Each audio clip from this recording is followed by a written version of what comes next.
As a geologist, you say that Noah's flood caused the Ice Age. Why do you say that? Well, Noah's flood left the oceans warmer, and as a result of that, there was a lot more evaporation. That caused the snow to come down on the continents, and also there would have been volcanic aerosols high in the atmosphere as a result of the flood. This protected the Earth from a bit of the sunlight, allowing the ice to build up from year to year. Okay, so you have 5 points. Tell me a little bit more about this first point. Well, the first point is... Tas, you're an experienced geologist, and you have some radical ideas about the Ice Age and the Bible. So what is the connection there? And does it have any relevance to net zero? Does it help ordinary people live their lives? Well, many people wouldn't think there was a connection between the Bible and the Ice Age, but there is. And the actual connection is to do with history. That's the word that describes it. And the interesting thing is the Ice Age they're talking about is the most recent Ice Age, which secular geologists would call it the Pleistocene glaciation. And it's about 2.58 million years ago in their way of thinking, up to 11,000 years ago. So it's the most recent one. Just to make it clear, they talk about a lot, but that's the one that we're talking about. And it does have connection with net zero. Believe it or not, the Bible and the Ice Age connects with net zero, as does the secularist understanding of the Ice Age. And does it have any connection with our personal lives? Well, yes, it does. It affects the way we think about ourselves, the way we think about the world. The various policies of government come from the way they think about the Ice Age. So yes, it does have a big connection with ordinary people. Yeah, fantastic. Can you tell me a little bit more about what you mean by history and the connection there? Well, the Ice Age was in the past, and of course that's history. Well, it's not actually history because nobody saw it, but certainly the Bible records history. And it's a history book that talks about Adam and Eve and talks about Abraham and David and Solomon and people like that. So there's a lot of detail that's recorded in the Bible about these historical events. And so that's why we connect the history of the Bible with things which happened in the past, which is the Ice Age. Okay. And so is there any evidence for the Ice Age that you're talking about? Well, it's not just what I'm talking about, but there is connection with the Ice Age. And people didn't really understand this until there was a guy called Louis Agassiz. He made a presentation in about 1837, something like that. And he presented all this evidence that there was indeed more ice on the Earth in the past. And he looked at things like U-shaped valleys for glaciers. And he pointed to things like great big heaps of broken rock called tillite, which glaciers would push up ahead of them. And these broken rock was alongside the glaciers. And so they're called moraines. And also there's lots of evidence that he pointed to. Scratches on rocks where glaciers have moved across rocks, they produce these scratches. And what he also did, he showed that this evidence was in northern Europe, and there was a similar evidences in northern USA, northern America. There was similar evidences, and so he claimed that indeed a much larger part of the Earth was covered in ice in the past. Actually, the number's about 25% compared to what it is today, which is about 10%. So he was pointing to a lot more evidence in the past, or a lot more ice in the past for this Ice Age. Yeah, I mean, I might be a little bit naive, but when I thought about the Ice Age, I thought it would have to cover at least 50% of the Earth. I didn't realize it was 25% of the Earth. It's a little bit smaller than I thought. So with all of that evidence and that amazing information, how was his proposal received by the scientific community? Well, surprisingly, it wasn't well received at all. People didn't think, they didn't believe that there was an Ice Age like what he described, that ice covered a lot more of the Earth. And the problem was, where did the ice come from? How did it get there? And so they were thinking, how could the Earth cool down? And so there was a lot of reluctance to actually accept this evidence. And that eventually it has been accepted. We'll get back to the interview in just a second, but first, I'd like to thank you for watching these videos. And if you aren't subscribed, please subscribe and ring that notification bell, as it helps us create more content like this. Let's get back to the interview. So, what are some of the ideas that secular scientists were thinking that caused that ice age? Well, when you think about it, if there's a lot more ice on the Earth, I guess the standard way you would think about it is it must have been a lot cooler in the past. Yeah. And so when you start to think about, well, how could the Earth be cooler in the past? There's lots of ways that people tried to make it cooler. They said, well, maybe there were big volcanic eruptions putting dust in the atmosphere. Maybe that was it. Or maybe there was the sun was not as bright. Or maybe the moon affected the Earth. They came up with lots of ideas to try to explain it, but nothing was very satisfactory. I suppose one of the ones that they came up with was, well, maybe the Earth's orbit changed. And there was a guy called Milankovitch who came up with this idea that there's various cycles that the Earth's orbit goes through. The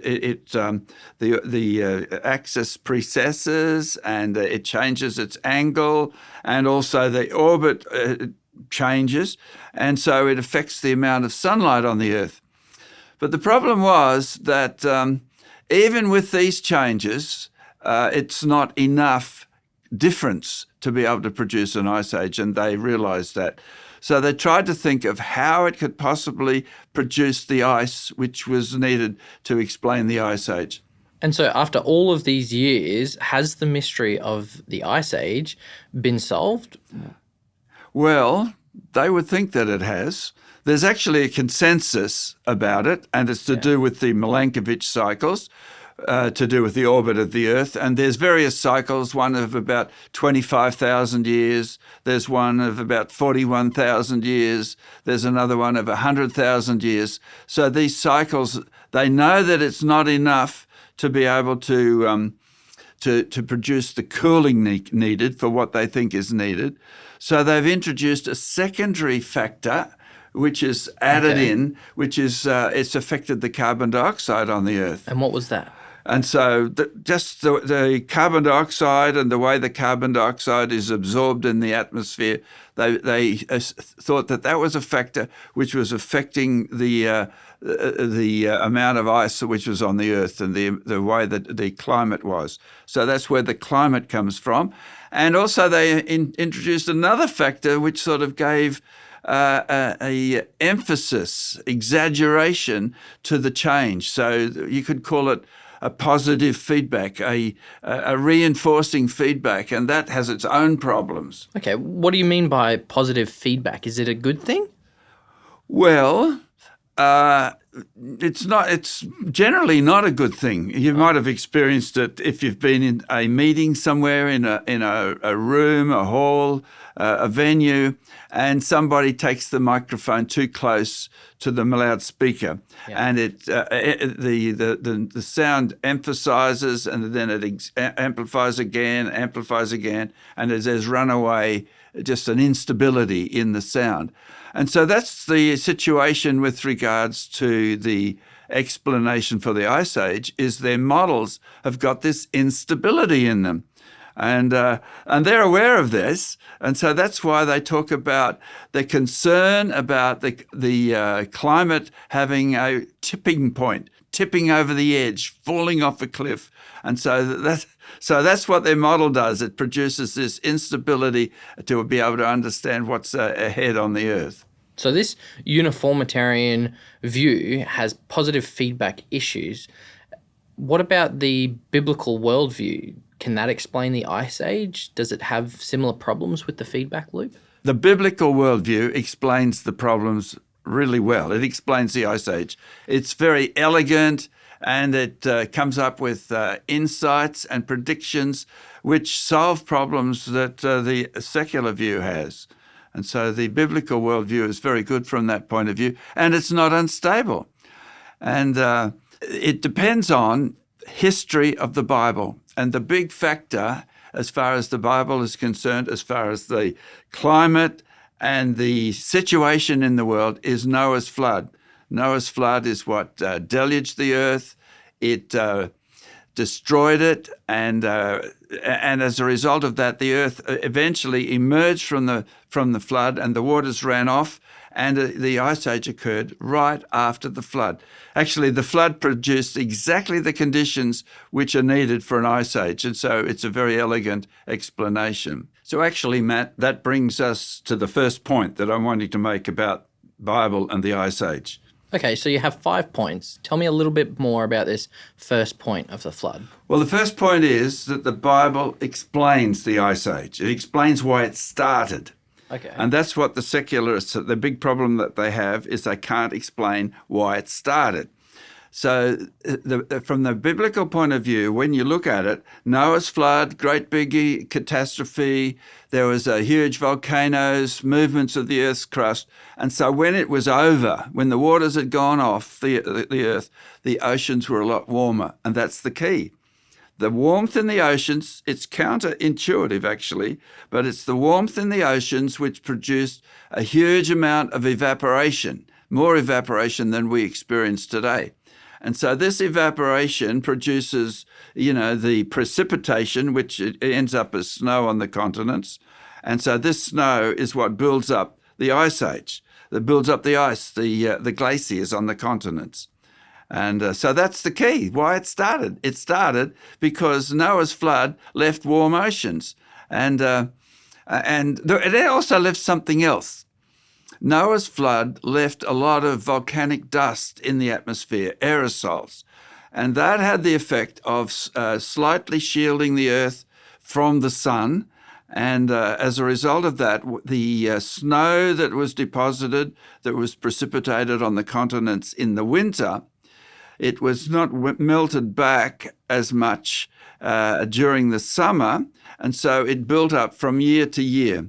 So after the flood, the Ice Age, the ice and snow started building up straight away, and from year to year it kept increasing because the Earth was not in equilibrium, and it's estimated that it took some 500 years before the ocean started to cool and the Ice Age reached its peak, the ice accumulation reached its peak. Yeah, that makes a lot of sense. I guess I thought that cold weather is what would have caused the Ice Age and all the snow, but it makes sense that there must have been a lot of moisture in the air to actually create the snow and therefore the glaciers. I can see how Noah's flood continues to give us the conditions needed for that. That's right, it exactly does. And it also gives us the second point, which is Noah's flood, or the Bible explains why the Ice Age ended. And, it actually hasn't ended, but the ice melted back over a period of about 200 years. Why did it do that? That's because the oceans cooled. And so as the oceans were cooling, it involved a lot of change of climate between the ice building and then the ice melting back. There was a climate change on the Earth, and secular geologists will actually point to that, climate change on the Earth. They don't realize what caused it. They think it might have been carbon dioxide or something like that, but it was due to the cooling of the oceans after Noah's flood. And so that's what explains why the Ice Age ended and the ice melted back until it's about 10% today. Yeah, that's great. The flood caused the Ice Age, and the warmer weather created the conditions needed for the buildup of snow and ice. But what else does the biblical history explain happened? Well, one of the things that it explains is a big mystery, is that it's recognized that some of the places on Earth which are deserts today, in the past they were wet and they were lush and green. Yeah. And so the mystery is, why were they wet and lush and green? And then why did they die back and become arid and deserts? So this whole issue of wet and lush deserts is point 3. If you're enjoying this interview so far, You might be interested to know that we also produce the world's most widely read magazine on the creation-evolution debate, Creation Magazine. It's packed with beautifully illustrated articles showing how real science supports the Bible. It's designed for the whole family and is a great tool for strengthening your faith. Sign up now to receive 4 issues per year. Follow the link in the description. So do you have any examples of what deserts were lush?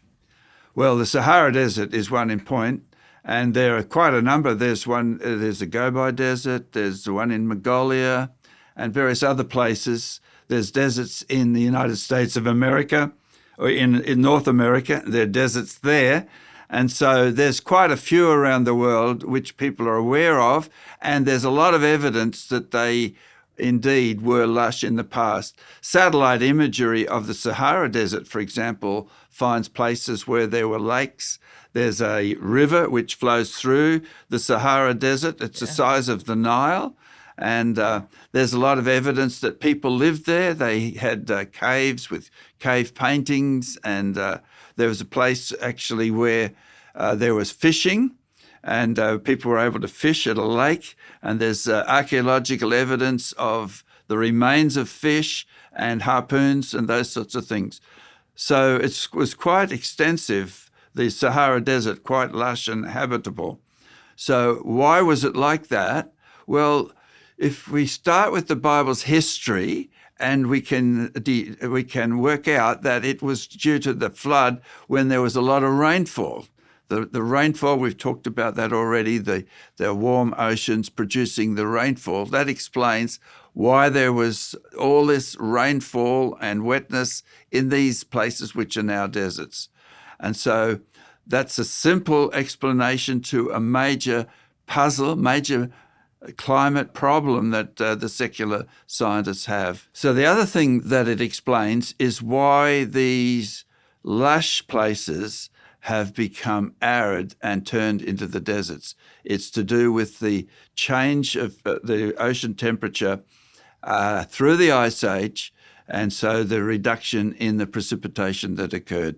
So it's a very, very simple explanation for something which has been a real puzzle to the secular climatologists. And they've really puzzled about their models don't explain how there can be enough rainfall to produce these lush deserts. Yeah, it seems like quite a Ice Age mystery to me. But what was your fourth point? How else has it explained? Well, it's sort of related, but the fourth point is to do with lakes. There's a lot of very large lakes which were in existence on the Earth during the Ice Age. Some of them are many times, 100 times, 20 times larger than these lakes at the present. So do you have any examples of some of these lakes? There's quite a lot. One of them is Lake Bonneville in the USA. There's Lake Chad, and there's another one, Lake Agassiz. And so that's the big puzzle. Why were there these big lakes, and why have they dried up and disappeared? And of course, we just put that into the biblical model of the Ice Age, which we've talked about the warm oceans and the extra rainfall. That explains why there were lakes. So how do climate scientists explain those lakes? It's a puzzle. They are puzzled by it as to why their models don't work on these particular ideas. And because they are not able to produce the precipitation that's required. But the other interesting thing about lakes is, when you think about it, is that these grew up. These were present immediately after the flood, and that was when the waters of the flood were receding off the land, and so they're coming off the land, and the last part of the flood they're flowing in these wide channels and on the continents, and they leave these lakes full of water at the end of the flood on the continents, and so the lakes were there on the continents, and then during the Ice Age, the high precipitation tended to keep them full. And so that's a very, very simple explanation of why we've got large lakes in the past and why they've disappeared in the present. It's because of the whole sequence of events in the Ice Age. That's some really interesting information about the decline of some of these lakes that were caused by the flood and all of the precipitation and rain. And really interesting point. But what is your fifth point? Well, my fifth point has got to do with something which causes a lot of angst in the climate scientists, and it's created a lot of political unrest in our communities right across the world, and it's to do with this. It's the fact that the Bible shows that the Earth's climate is stable. When you start with the Ice Age model that comes from Bible history, it leads to a situation where the climate is stable. And so the global flood was a huge upset, a huge upheaval on the Earth. You couldn't really call it a perturbation, but it was a pushing it away from some sort of normal situation. And then after that, it gradually returned to equilibrium. And so we live on an Earth, on a planet, which is stable, the climate is stable, and has come back to equilibrium even after that great big disturbance. So that has got a lot of implications for the various questions and policies that we're facing on the Earth today. And what sort of questions do they have? Well, the big thing that focuses people's attention is the idea of climate change. And I've mentioned about the fact that the models of the climate that geologists and climatologists have who don't believe in Noah's flood and don't have an explanation for this great big disturbance after the flood, their models, they've built into them an instability. So their models are inherently unstable. And so that's what causes the panic. That's what causes their alarm, is that they think that just a little bit of change, maybe a temperature of a degree or two, is going to tip the Earth over an edge, and it's going to go into sort of irrecoverable situation where, forests die off and where the temperature increases, the ice caps melt, and the sea levels rise, and it just goes on and on. Cyclones and hurricanes are going to go out of control. There'll be more wildfires, and so this alarm that comes from their models, which are inherently unstable, is causing alarm amongst all sorts of people on the Earth. And young people, for example, are really frightened that they're going to live on an Earth that's not going to be around for long. And some of them are deciding that we're not going to have kids and we're not going to bring any more, carbon dioxide into the atmosphere by, increasing the population. And there's also policies to reduce world population. So the particular model of the unstable Earth is driving a lot of really quite scary policies on the Earth. Net zero is one, which is affecting the economics of a lot of countries. And net zero is the idea that we're going to reach a position where any carbon dioxide that is put into the atmosphere in a year is going to be offset by something else which is going to offset that increase. And so the effect will be net zero. But in fact, it's not necessary, because the big perturbation or the big change that happened was Noah's flood, and the Earth has recovered from that. And so some more carbon dioxide is not going to make such a huge difference. And so the biblical model gives a great deal of comfort and a great deal of confidence that on an Earth that's designed for people to live on. And as a matter of fact, that's what the Bible says. When the flood ended, we read in the account that's there that God spoke to Noah and the people that came off the ark, and he said that while the earth remains, seed time and harvest, summer and winter, cold and heat will remain. And it gives the impression that we're going to have a stable earth after the flood. And so that was a promise not just to Noah and his family, but in fact to the whole of the earth, including all the animals and plants that are living on it, that there's a promise of stability. And so I think that if we return to that understanding of the history of the world. It changes our whole outlook on what our future holds and the conditions in which we live. Yeah, wow. I didn't realize that just a simple question about the Ice Age and Noah's flood could have such an impact for today's age and our policies and our governments and even our electricity prices. Even our electricity prices, that's right. So Taz, you've given us a few reasons why we can be confident in the biblical history account. But I believe we also have a free ebook that we're giving away today. Can you tell us a little bit more about that? Yes, we have a free ebook. It's called the Creation Answers book. Let me show you. This is what it looks like. But of course, when you get it an ebook, it's a little bit different from that. But it covers a lot of questions in it, like did meteorites kill the dinosaurs is one of them. What caused the Ice Age? As a matter of fact, there's a whole chapter on the Ice Age in this Answers book. Great. What happens is that people have got the same questions. There might be people listening to this interview and a lot of questions have come up in their mind. Well, this is where they can get answers. It can clear away the fog. It can take away the confusion, can give them confidence and answers. So maybe some of those niggling things which they think it seems very strange, but when you read the Answers book and see all the scientific evidence, you find that it makes good sense and gives you confidence that you can trust the Bible and it makes sense of your life. And I believe we're going to make that ebook available for free. That's right. So if you click the link below, you can access the ebook. Thanks for talking to us, Taz. Thanks, Matt.